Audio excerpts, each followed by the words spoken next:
Bismillahirrahmanirrahim. Assalamualaikum warahmatullahi wabarakatuh. Waalaikumsalam warahmatullahi wabarakatuh. Alhamdulillah, salatu wassalamu ala rasulillah nabiyyina Muhammad bin Abdullah sallallahu alaihi wa ala alihi wa sahbihi wa sallama tasliman katsira. Amma ba'du. Subhanaka la ilma lana illa ma 'allamtana innaka antal alimul hakim. Rabbi shrah li sadri wa yassir li amri wahlul 'uqdatam min lisani yafqahu qawli wa saddid lisani wahlul qalbi bihaqqi sayyidina Muhammad sallallahu alaihi wasallam. Allahumma anfa'na bima 'allamtana wa 'allimna ma yanfa'una wa zidna 'ilman wa 'amalan wa ikhlasahuma wa dawamahuma bi rahmatika ya arhamar rahimin ya akramal akramin. Amin amin ya rabbal alamin. Wa nastaftihul jalsa bimithli ma nawahu aslabuna wa rijaluna wa syuyukhuna wa abauna wa ahluna salihun. Allah yudkhilu niyatina fi niyatihim wa amalana fi amalihim wa akhlaqana fi akhlaqihim. ونستحضر أرواحهم الطاهرة الزكية بهذا المجلس المبارك ونهدي لهم الفاتحة وإلى حضرة النبي محمد صلى الله عليه وسلم سر الفاتحة.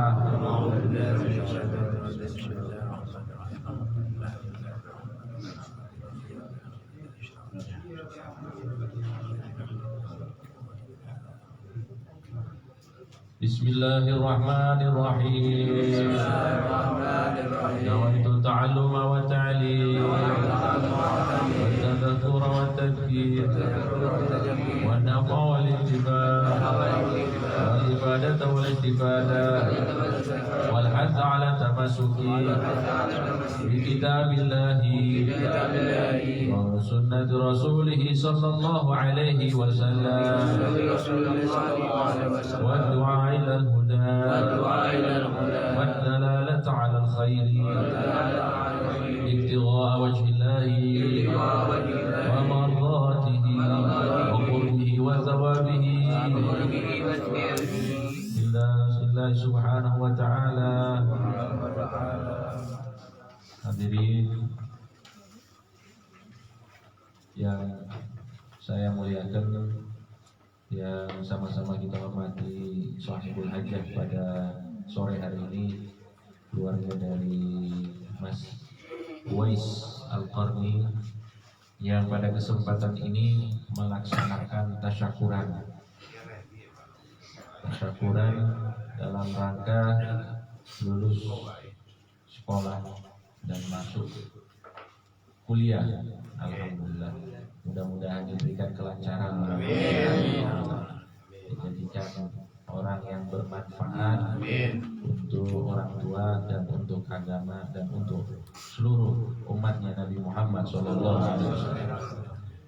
Hadirin yang dirahmati Allah Subhanahu wa Ta'ala, memang kalau kita berbicara tentang syukur, sebenarnya syukur itu tidak ada batas. Kapan saja kita itu diperintahkan oleh Allah untuk selalu bersyukur kepada Allah.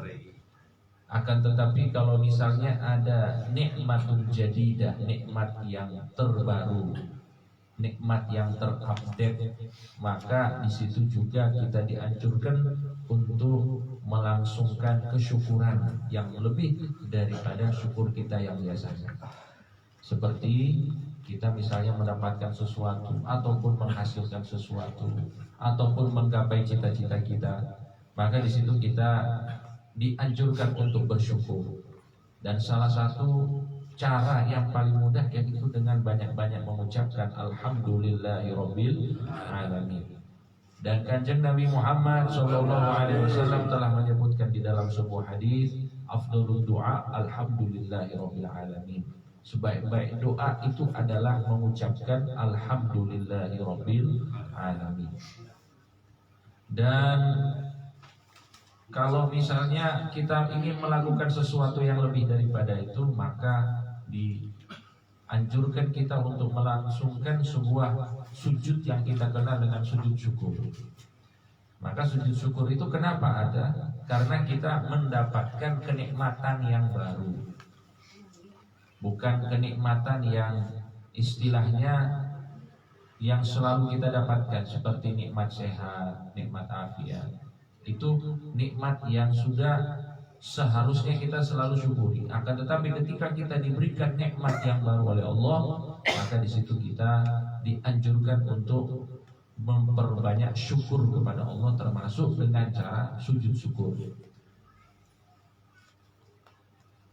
Jadi kalau misalnya ada yang misalnya lulus maskor nih, lulus ujian, itu kan sujud syukur. Nah, itu juga dianjurkan oleh Nabi Muhammad SAW. Kalau ingin lebih daripada itu, maka ya dengan misalnya dia melakukan amal ibadah ketaatan kepada Allah, itu juga merupakan tanda syukurnya kepada Allah Subhanahu wa taala.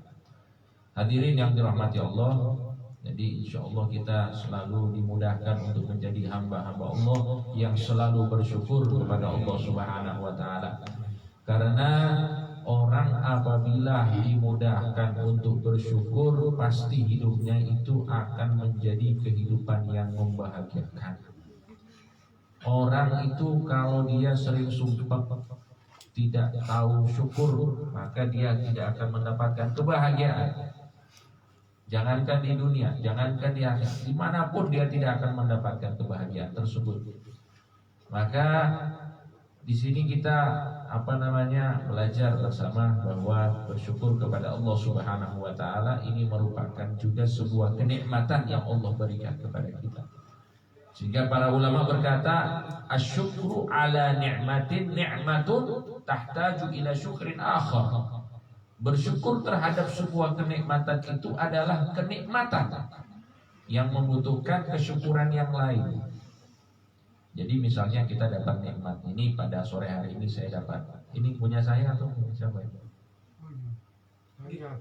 Punya saya atau punya Mas Korni? Ini punya. Dek, maksudnya ini saya dikasih ini misalnya. Ini kan nikmat dari Allah Subhanahu wa taala. Saya bersyukur, alhamdulillah. Saya bersyukur ini adalah kenikmatan dari Allah. Kesyukurannya saya ini merupakan nikmat juga dari Allah. Kenapa? Karena tidak mungkin saya bersyukur kecuali saya dimudahkan untuk bersyukur. Maka kata para ulama demikian, bersyukur terhadap nikmat itu adalah sebuah kenikmatan yang membutuhkan kesyukuran yang lain.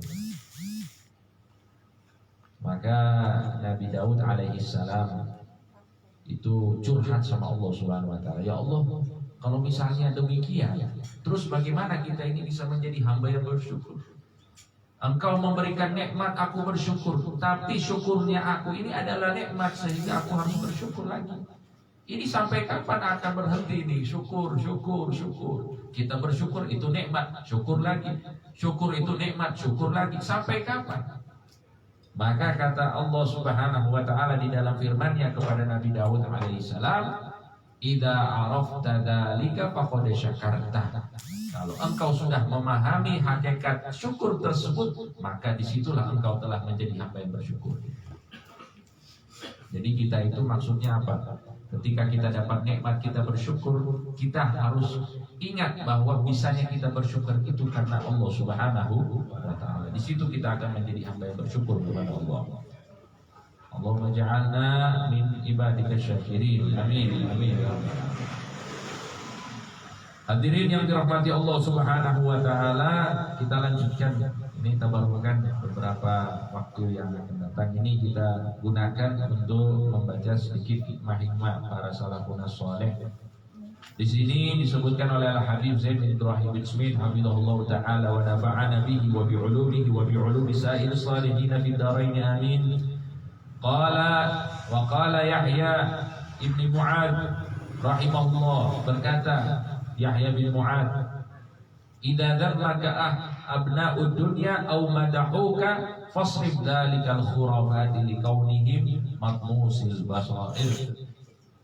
Kalau engkau dicela ataupun dipuji oleh ahli dunia ini maksudnya mereka yang tidak punya ikatan sama sekali dengan Allah Subhanahu wa taala, ataupun mereka itu punya ikatan dengan Allah beriman akan tetapi mereka jauh dari Allah.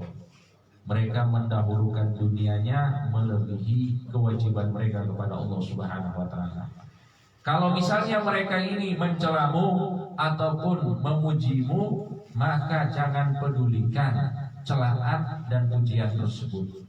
Kenapa? Likaunihim matmusil basair, karena pada hakikatnya mata hati mereka itu tertutup.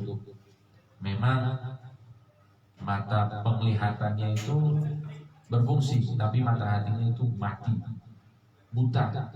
Maka tidak perlu kita itu ambil pusing ketika misalnya kita dikomentari oleh orang-orang yang jauh dari Allah. Tapi kalau kita dikomentari oleh orang-orang yang dekat dengan Allah, itu baru kita berikan perhatiannya. Karena mereka itu berkomentar pasti untuk kemaslahatan kita, baik kemaslahatan dunia ataupun kemaslahatan akhirat. Nah ini nasihat yang pertama untuk kita semuanya. Artinya kalau kita itu dapat nasihat yang baik,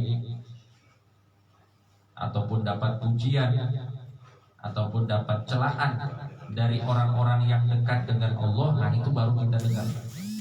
Tapi kalau orang-orang yang jauh dari Allah, jangan kita dengarkan. Karena mereka itu dikatakan di sini mafmusil basair, mata batin mereka itu buta, sehingga mereka itu tidak bisa dijadikan patokan dalam kehidupan kita. Ya, mudah-mudahan kita selalu didekatkan dengan orang-orang soleh, didekatkan dengan Allah Subhanahu wa taala. Itu nikmat juga kalau bisa dekat dengan orang-orang soleh, itu sebuah kenikmatan yang sangat luar biasa, karena kita akan selalu bersama dengan Allah Subhanahu wa taala. Wa kana rahimahullahu taala yaqul, kemudian juga beliau berkata, man satara 'alaika dzunubaka wa lam yafdhahka fa huwa aula bika min sa'iril khalqi. Kalau misalnya ada seseorang yang menutup dosa-dosamu dan tidak membongkarnya, artinya kita ini punya kesalahan, kita punya aib, kita punya kekurangan, pasti semua manusia punya. Kalau misalnya ada orang yang tahu kekurangan kita, kemudian dia tutupi kekurangan kita, dia tidak bongkar kekurangan dan aib kita, maka orang tersebut lebih pantas kita jadikan sahabat melebihi seluruh umat manusia yang ada di muka bumi.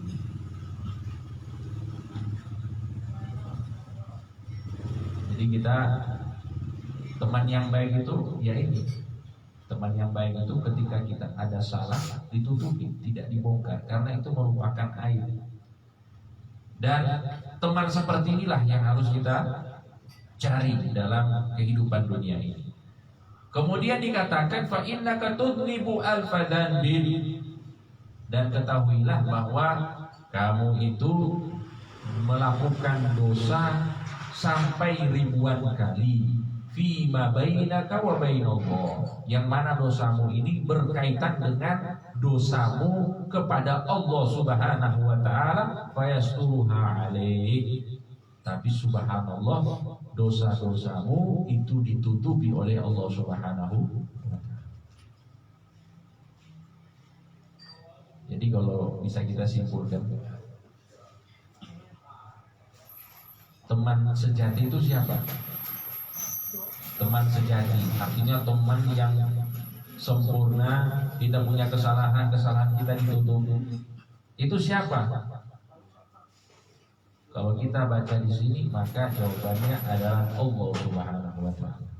Karena Allah tahu dosa-dosa kita, tidak ada yang tertutup dari Allah. Ya'lamu sirra wa akhfa, Allah mengetahui rahasia dan sesuatu yang lebih dalam daripada rahasia. Ini panjenengan kalau misalnya dapat rahasia orang diceritakan, padahal rahasia itu sebenarnya bukan yang diceritakan. Kalau sudah diceritakan bukan rahasia lagi namanya. Rahasia itu yang terpendam di dalam hati, itu namanya rahasia. Ada sesuatu yang lebih terpendam daripada rahasia. Apa itu? Dikatakan oleh para ulama, rahasia yang sudah kita lupakan. Kita punya rahasia tapi sudah lupa, itu Allah tahu. Jangankan rahasia kita, rahasia yang lebih dalam lagi itu diketahui oleh Allah. apalagi dengan dosa yang kita lakukan. Pasti Allah tahu. Tapi Allah tidak membongkar dosa dan aib kita. Maka jadikanlah Allah Subhanahu wa taala teman curhat kita, teman kita melakukan teman kita untuk mengeluhkan keluh kesah kita, itu semuanya kita lakukan hanya kepada Allah Subhanahu wa taala. Walau anna al-khalqa ittala'u ala 'aibin wahidin fika la fadhahuka bainal ibad. Beda dengan kebanyakan manusia. Kebanyakan manusia itu kalau kita bikin kebaikan sebanyak-banyaknya, tapi dia tahu satu aib kita, satu aib ini yang diungkit-ungkit kemudian disebarkan pada orang-orang. Padahal kebaikan kita itu lebih banyak daripada keburukan. Tapi yang namanya manusia kebanyakan seperti itu. Kebanyakan manusia seperti itu. Tapi insya Allah kita bukan dari kebanyakan itu. Amin. Kita yang sedikit mawon gitu. Amin. Karena golongan yang sedikit itu biasanya yang selamat. Amin. Akhirnya cuma satu orang. Nggak mau selamat toh. Insya Allah selamat. Amin. Karena disebutkan di dalam Al-Quran, Thullatun minal awwalin wa qalilun minal akhirin. Golongan orang-orang yang muqarrab, yang paling dekat dengan Allah itu adalah yang orang-orang dulu di zaman Nabi itu banyak mereka. Orang-orang yang dekat dengan Allah. Wa qalilun minal akhirin, tapi akhir zaman sedikit. Jadi kita ini sekarang sudah di akhir zaman. Sudah 1444 Hijriah. Ya, ada yang bilang katanya kiamat 1500 Hijriah. Wah, bisa dihitung. Akhirnya kita ini sudah di akhir zaman ini. Tapi wallahu a'lam kapan kiamatnya. Cuma kita yakin selama masih diucapkan tahlil la ilaha illallah, maka kiamat tidak akan pernah terjadi. Tapi kita sudah di akhir zaman, disampaikan oleh Allah wa qalilum minal akhirin, orang-orang yang dekat dengan Allah itu sedikit di akhir zaman ini.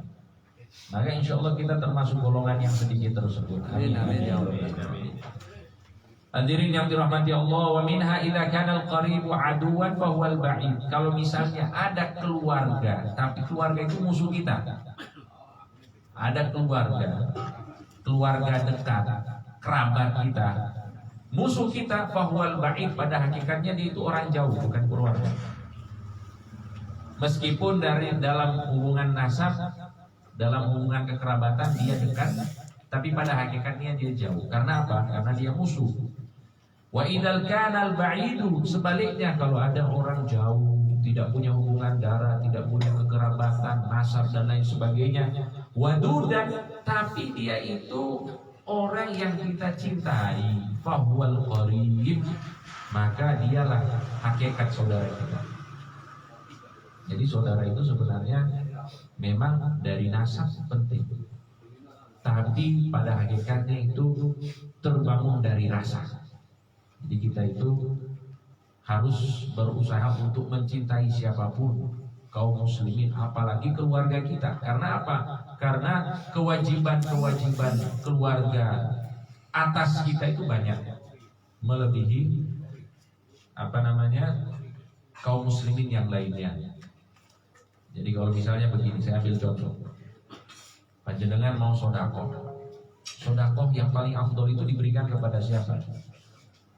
Jawabannya paling afdol diberikan kepada orang susah dari keluarga kita. Karena apa? Karena di situ ada dua manfaatnya, shadaqatun wasilah. Di situ ada sedekah dan di situ ada silaturahim. Nah, jadi menjadi baik itu penting, tapi menjadi baik kepada keluarga itu jauh lebih penting. Supaya apa? Supaya ya kita itu benar-benar keluarga yang saling mencintai.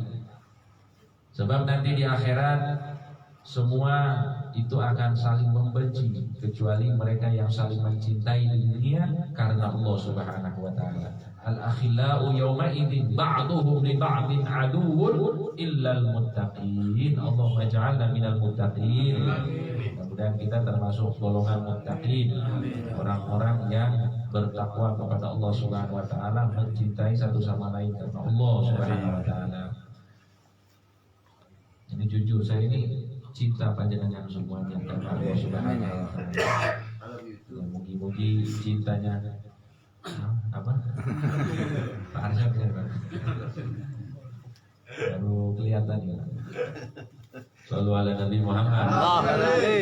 Ya, mugi-mugi cintanya kita ini berlanjut sampai akhirat. Amin.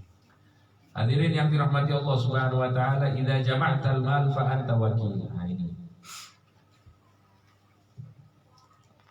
Apabila kamu mengumpulkan harta, kerja, kemudian hasil dari kerjaannya itu dimasukkan ke bank, rekeningnya, fa anta wakil, maka engkau di sini adalah wakil. Wakilnya siapa? Allah. Wakilnya Allah terhadap harta.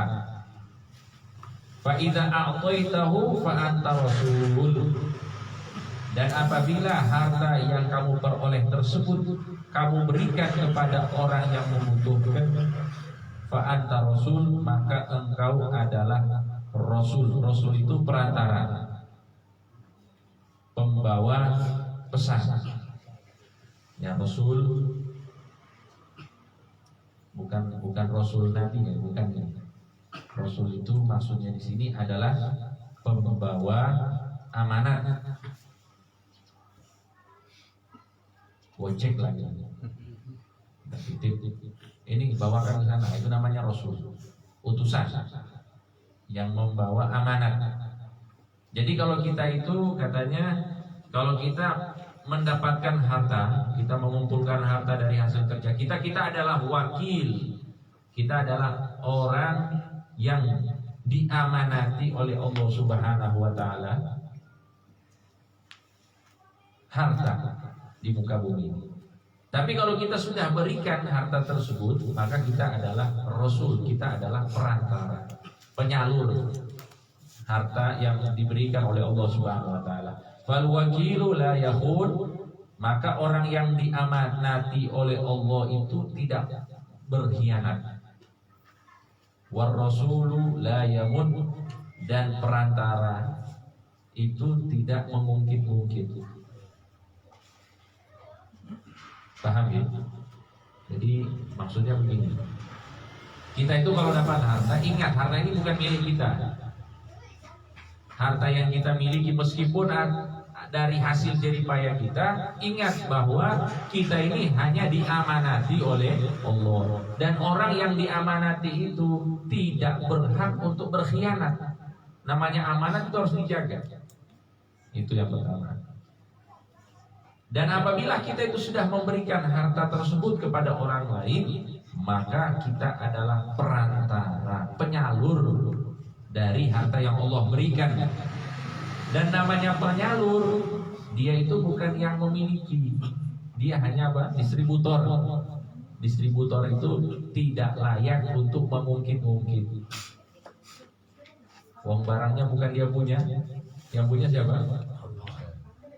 Jadi kalau ada orang ngasih, terus mungkin dari setelah beberapa saat orang yang dikasih itu mungkin agak kurang menghargai orang yang mengasih, terus diungkit-ungkit oleh orang yang ngasih. Dia tidak berhak untuk mengungkit. Karena apa? Karena dia hanya rasul, dia hanya perantara. Perantara, hanya penyalur, hanya distributor, tidak berhak untuk mengungkit-ungkit. Karena hartanya milik Allah. Ar-rasulu la yamun. Orang yang diamanati tidak boleh khianat, tidak boleh curang, dan orang yang menjadi penyalur hartanya Allah itu tidak boleh mengungkit-ungkit, karena itu bukan hartanya. Itu merupakan harta yang diberikan oleh Allah Subhanahu wa taala, titipan. Jadi kata siapa? Kiai Haji Zainuddin MZ, hidup itu enak kayak tukang parkir. Jadi tukang parkir.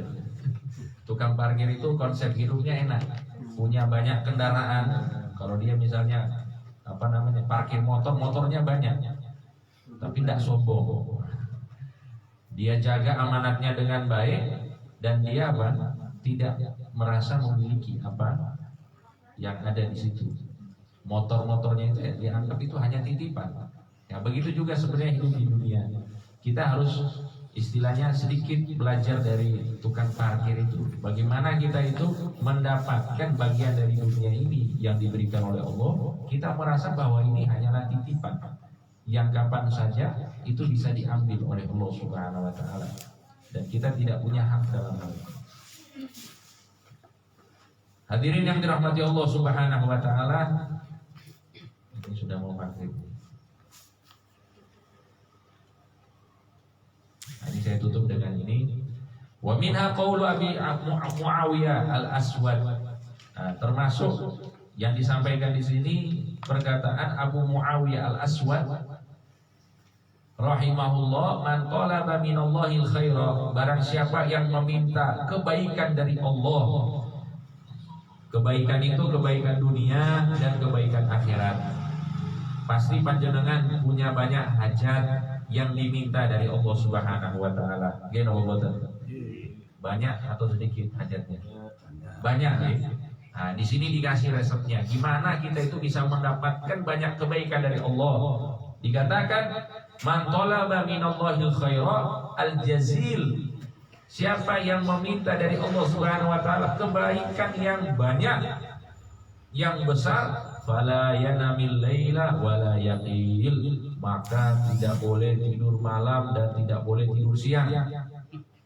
Halo?